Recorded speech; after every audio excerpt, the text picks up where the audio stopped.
Olá, meus amigos, aqui estou novamente, desta vez gravando um vídeo a respeito de como aprender a lidar com perdas e frustrações.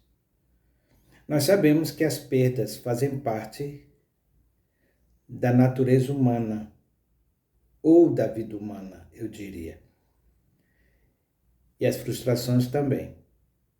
E para aprender a lidar com as perdas e as frustrações, duas coisas são extremamente importantes que saibamos. A primeira delas é que nós não temos o controle sobre o que está fora de nós. Por conseguinte, nós não temos a segunda coisa importante a saber, controle sobre os fenômenos da natureza.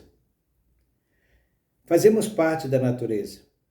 Assim como uma árvore nasce e cresce e morre, nós também nascemos, crescemos e vamos morrer. Assim como a árvore sofre o embate do vento, da tempestade, nós também sofremos o embate das tempestades, dos ventos que a vida nos traz.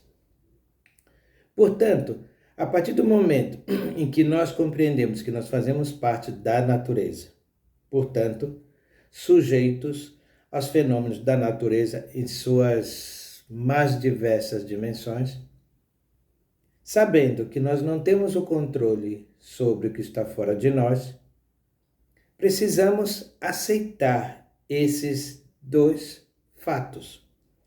Aceitar significa tomar consciência de que esses dois fatores existem e que nós não temos o controle sobre eles. Repito.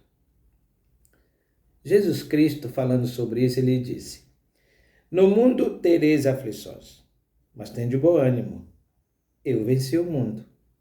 E como é que se vence o mundo?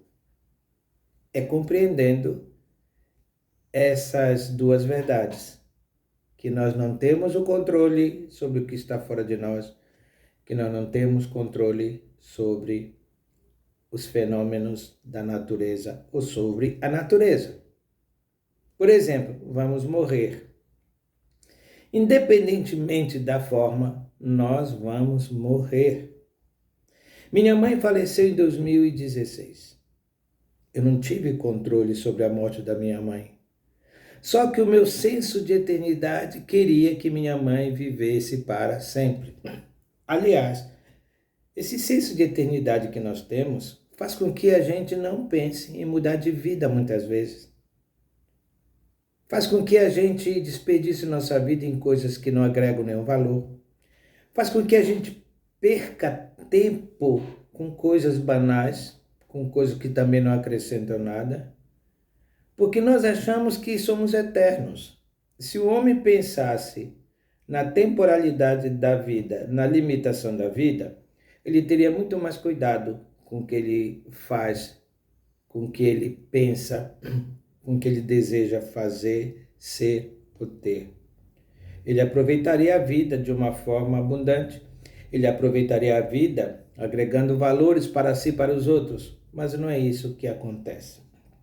Aliás, nós não estamos muito preocupados com a vida em si enquanto algo que mereça de nós toda a consideração, todo o valor. Só à guisa de exemplos, entupimos nosso corpo com refrigerante, com bebidas alcoólicas, com cigarro, com drogas, quando deveríamos substituir por coisas agradáveis, por coisas que realmente nutram o nosso corpo de forma saudável. É o que eu faço. Ao invés de refrigerante, eu prefiro um suco. Ao invés de uma pizza, uma carne bem passada com salada. E assim, eu imagino que o meu corpo está recebendo elementos capazes de sustentá-lo de forma saudável. Então, hoje eu faço essas abstrações. Mas voltando para as perdas e frustrações. Sabendo que nós vamos morrer, quando alguém morrer, a gente entender que esse é o caminho de cada um de nós. Diante das perdas, por exemplo, seja lá de que tipo for, considerar o seguinte fato: nada que nós temos nos pertence, nada é nosso.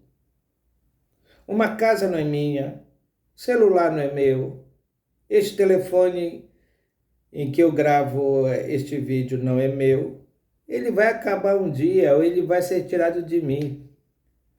Portanto, tudo que a gente tem é como se fosse empréstimo, porque na verdade nada é nosso. Tanto não é nada nosso, que o dia quando a gente morrer, a gente vai levar possivelmente apenas um par de sapato, um par de meia, uma camisa, uma calça. Vai levar não, vão nos vestir que vai ser corrompido pelos vermes lá na sepultura. Até o nosso corpo, ou seja, não vai sobrar absolutamente nada. Viraremos pó. Enquanto pó, seremos lançados no universo e sabe lá o que vai acontecer com esse pó. E como eu não sei o que vai acontecer, eu simplesmente procuro viver enquanto eu tenho carne e osso. Aprender a lidar com perdas e frustrações, considerando que fazemos parte da natureza e como tais nós vamos viver os fenômenos da natureza, considerando que nós não temos o controle sobre o que está fora de nós, quando essas coisas acontecerem, o importante, além de ter a consciência desses dois fatores, repito, ao invés de fazer esta pergunta, e agora? O que é que eu faço? Por que isso aconteceu comigo? Faça a seguinte pergunta. Agora que aconteceu, o que é que eu vou fazer? Quando você responder essa pergunta, você vai encontrar paz, tranquilidade e vai entender que a dor ela é inevitável. O sofrimento é uma opção, alguém já disse. Há uma coisa muito interessante que eu estava pensando, é que quando alguém sofre demasiadamente com perdas ou frustrações, ele traz em si muito sentimento de culpa. Quando você perde algo, uma série de perguntas vem à sua cabeça. Ou seja, isso aconteceu, foi porque eu fiz isso, ou eu deixei de fazer isso e aquilo. Quando morre alguém, que também é uma perda, você diz, nossa, por que eu não fiz tal coisa para fulano? Por que eu não fiz isso? Por que eu também não fiz aquilo? Eu briguei com o meu irmão, com a minha irmã, com a minha mãe, e não tive tempo de pedir perdão. Sobre isso, eu quero dizer que, como a gente não sabe quando a pessoa vai morrer, a gente vai viver ou conviver com elas como se elas fossem eternas, como nós julgamos que nós somos, porque nós não pensamos na morte. Sabemos que vamos morrer, mas nós não pensamos que vamos morrer. É diferente. Ora, aquilo que você deixou de fazer, você deixou de fazer por uma série de motivos. Inclusive por esse, que você achava que a pessoa não ia morrer. É uma coisa que a gente pensa, não é?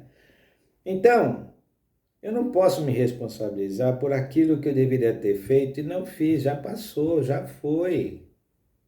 Eu não tenho controle, digo de novo, sobre as coisas, sobre os fenômenos da natureza, sobre as situações que ocorrem fora de mim, eu não tenho.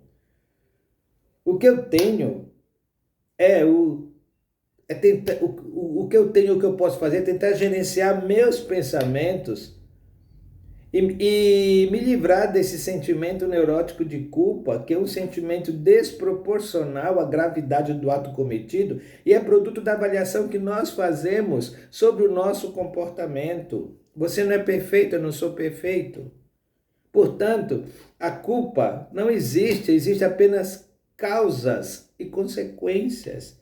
A culpa é um conceito religioso para subestimar pessoas, para escravizar pessoas. Livre-se dela, porque você não tem, repito outra vez, que, estou sendo redundante, não é? Repito outra vez, Você não tem o controle sobre as coisas, às vezes nem sobre o seu comportamento, porque quando a emoção toma conta dos nossos comportamentos, a nossa razão é desligada. Portanto, meu querido amigo, minha querida amiga, aprender a lidar com perdas e frustrações mostra maturidade, mostra consciência desses dois aspectos que são importantes. Eu não tenho controle sobre o que está fora de mim. Eu tenho que aceitar a natureza como ela é, porque eu faço parte dela. E quando as coisas ruins acontecerem, administre. Quando as coisas boas acontecerem, curta. As perdas, elas trazem para nós a grande lição de que nada nos pertence. Assim como ninguém é de ninguém, nada nos pertence. Quando eu me divorciei, alguém me perguntou assim: você perdeu sua esposa, né? Eu disse: não. Ela só voltou para o lugar onde ela sempre esteve, com ela mesma. As coisas não nos pertencem. Elas voltam para onde elas sempre estiveram, com elas mesmas. Quem morre não nos pertence. Volta para onde ela veio, ao pó. Do pó nascemos, ao pó retornaremos, diz a Bíblia. Portanto, aceitando esse fato, ou seja, tomando consciência desse fato, a gente levanta a cabeça, sacode a poeira e continua andando. Quanto às frustrações, as coisas nunca vão se adequar àquilo que a gente quer. Porque também, repito, nós não temos o controle sobre o comportamento de pessoas, sobre situações, sobre circunstâncias. Então, aprender a lidar com perdas e frustrações é maturidade. E repito, a dor é inevitável, mas o sofrimento é uma opção. Ok? Bem, este é meu vídeo que antecede a primeira aula do nosso curso de Educação Emocional, cujo vídeo será gravado domingo, agora, dia 31, e será postado na segunda-feira. Espero que vocês gostem, porque nós vamos tratar de diversos temas, de diversos sintomas comuns a uma pessoa neurótica. E neurótica é toda aquela pessoa cujas emoções interferem em seu comportamento, em grau maior ou menor, segundo cada pessoa reconhece. E não diga que você não é neurótico, não, porque se você falar que você é neurótico, você já está afirmando que é. Porque quando a pessoa diz eu não sou, o cérebro anula o não e tirando o não fica sou neurótica. Então, portanto, aguarde a nossa primeira aula, que será gravada através de um vídeo e postado no YouTube e em seguida compartilhado com todos vocês. Então, vamos nos ver no próximo dia 1º, na nossa primeira aula do curso de Educação Emocional. E já de antemão, eu lhes peço, compartilhe, divulgue, se você gostar, é claro. Vocês estarão me ajudando a enriquecer de sobremaneira o meu canal. E um abraço. Até segunda-feira, dia 1º de fevereiro de 2022. Eu sou Edivaldo Pinheiro Negrão, eu sou psicólogo clínico e trabalho com educação emocional, faço palestras em empresas e escolas e também gravo esses vídeos na área da educação emocional na tentativa de ajudar aqueles que assim precisam. Um abraço e até já.